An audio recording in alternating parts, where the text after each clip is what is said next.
Hello, I'm Sam from Jessup Says. The focus of my channel is to share and educate on how to buy less, buy better. It's not necessarily about buying less things, but it's about finding something that fits its purpose perfectly and serves you for as long as possible.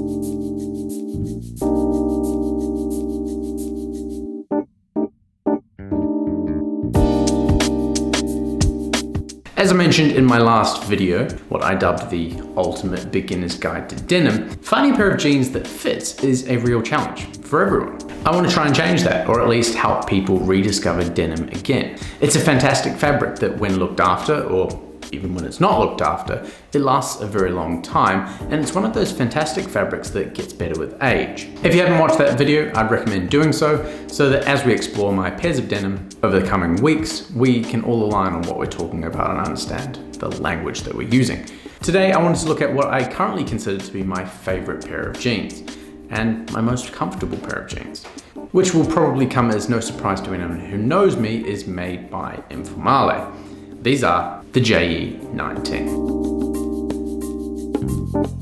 As always, when we're talking about Informale, I want to say that I am friends with the owners of the Informale, and in the case of these jeans, I actually tried on a few pairs of the prototypes and was very lightly consulted in some of the details in the final product. For example, the pocket bags and the signature rough-out Kangaroo Patch. I happened to be in the right place at the right time when these decisions were being made, and I had a little bit of creative input into that process. It was pretty fun, actually. Saying all that, all I can ever comment on is how an item fits me, my personal experience with that thing, how comfortable it is, how they're lasting, and ultimately, how often I wear that thing. So I just wanted to ensure that I remain clear about my bias, though personally I try to be as impartial as I possibly can.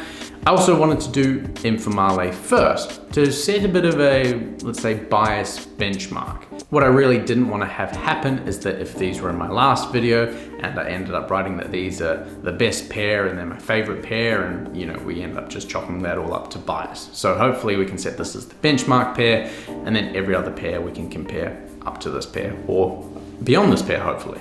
Anyway, I wanted to approach this video in a similar way to my ultimate guide in terms of its structure. We're going to focus on things that matter to the jean's longevity and its comfort. Before we do that, let's go through a quick rundown of all the facts from the Informale website. So the model is the JE19, the color is indigo, they are made in Melbourne, and they cost 465 Australian dollars. The features include a classic 5-pocket design, a button fly, they are a mid-high rise with a straight leg, they are chain stitched on the seams, they have copper rivets and buttons, they are once washed, they are cut long, 35 to 36 inches to accommodate taller clients. Nice for people out there who are very tall.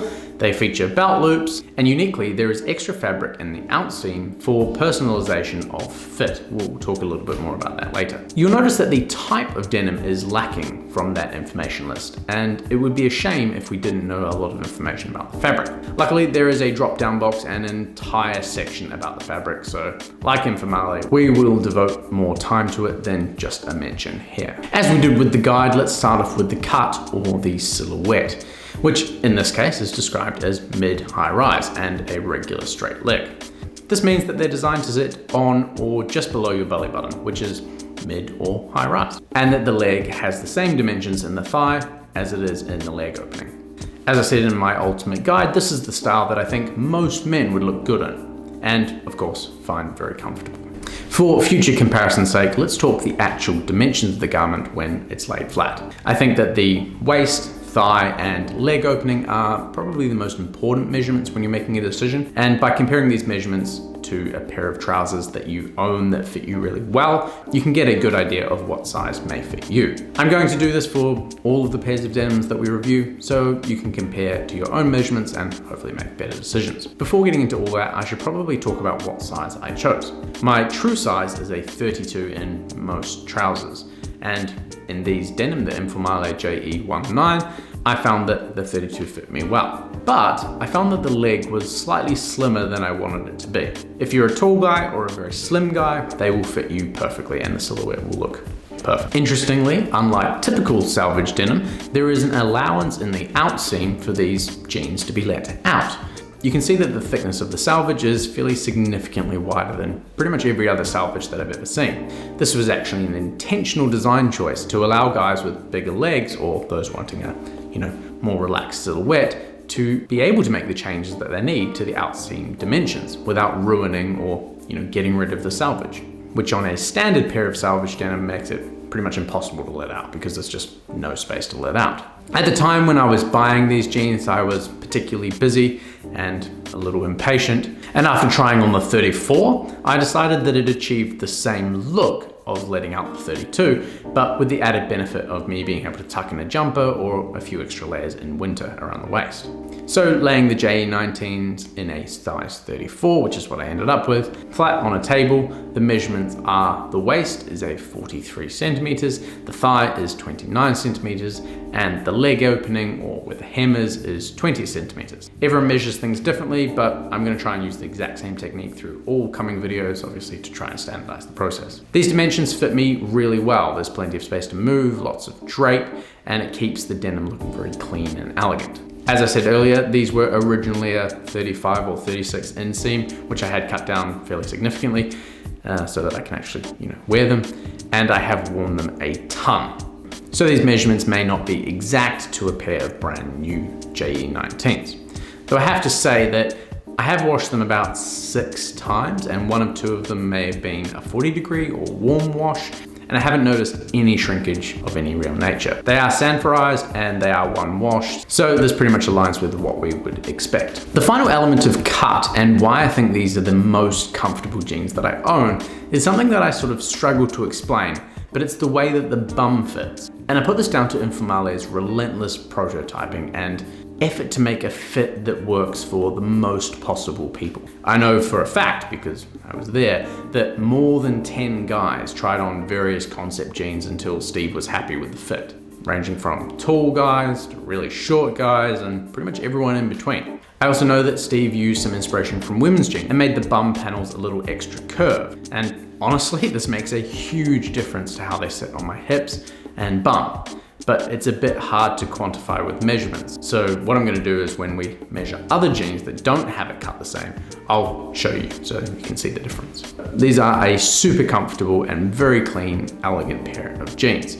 Let's talk about other reasons why I like the JE19, and that is the fabric. As we discussed in the Ultimate Guide, there are many different types of fabrics and they're definitely not all made equally. We discussed how Selvedge is the gold standard of basic quality testing measures, and it's a great start, but what you really want is Japanese denim or Japanese Selvedge. Ideally, you want the Japanese denim to be woven in the heart of denim city in the world, Okayama in Japan. And if you're really wanting to consider some of the best and nicest denim out there, you really want it to be woven on a Toyoda shuttle loom from the early 1900s. Toyoda, which became reliable car company Toyota, were known for making extremely high quality and iconic shuttle looms that made fantastic denim. Toyota clearly made looms like Toyota made cars, because over 100 years later, these looms are still highly sought after and even revered in the denim community, and still operating obviously. The Toyota Type G was the world's first automatic loom. It was developed by the founder of the Toyota Group and inventor Sakachi Toyota in 1924. It just so happens that the denim Informale uses is woven on one of these Toyota G looms, the Toyota G10.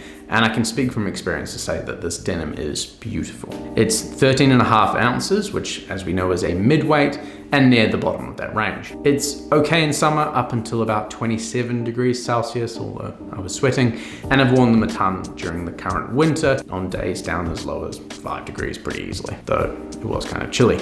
It is a great fabric and it feels very durable, but it has enough flexibility in the weave to allow me to do a full squat, which I believe is a challenge in most, if not all, denim. The surface texture is fairly smooth, think something like an old vintage Levi's fabric, and it has a lovely even color to it, no crazy slub or nip or anything like that. As I said earlier, I'm about 6 or 7 washes in, and that's over about 6 or 7 months of wear, so they have been worn pretty heavily.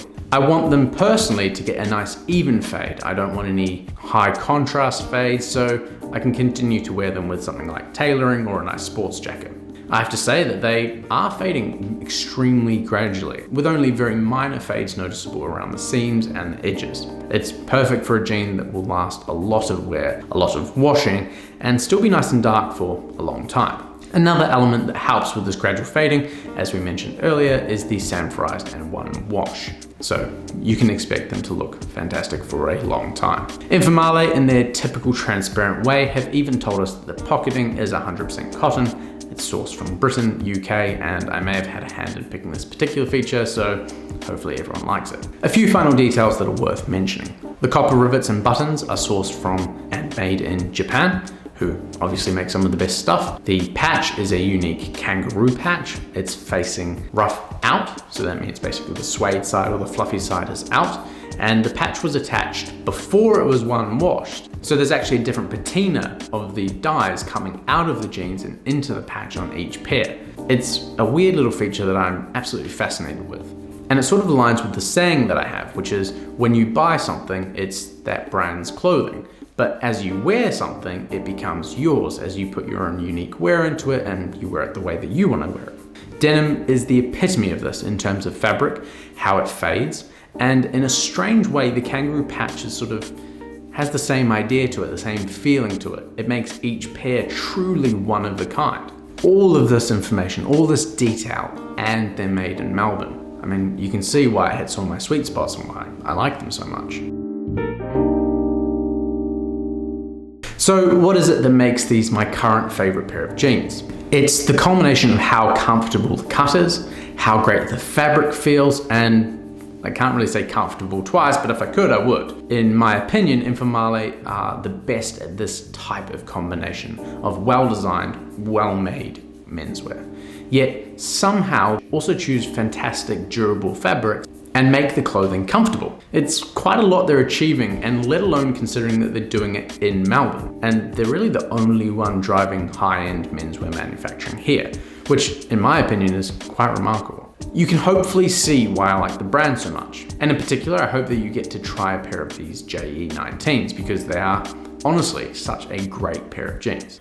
Next week, we cover Bergenberg, and in the meantime, I'm going to buy a pair of the Rubatu jeans so that we can have those in the roundup. It's a few exciting weeks ahead. Anyway, thanks very much for watching. Links are in the description as always, and I look forward to seeing you all in the next one. Cheers.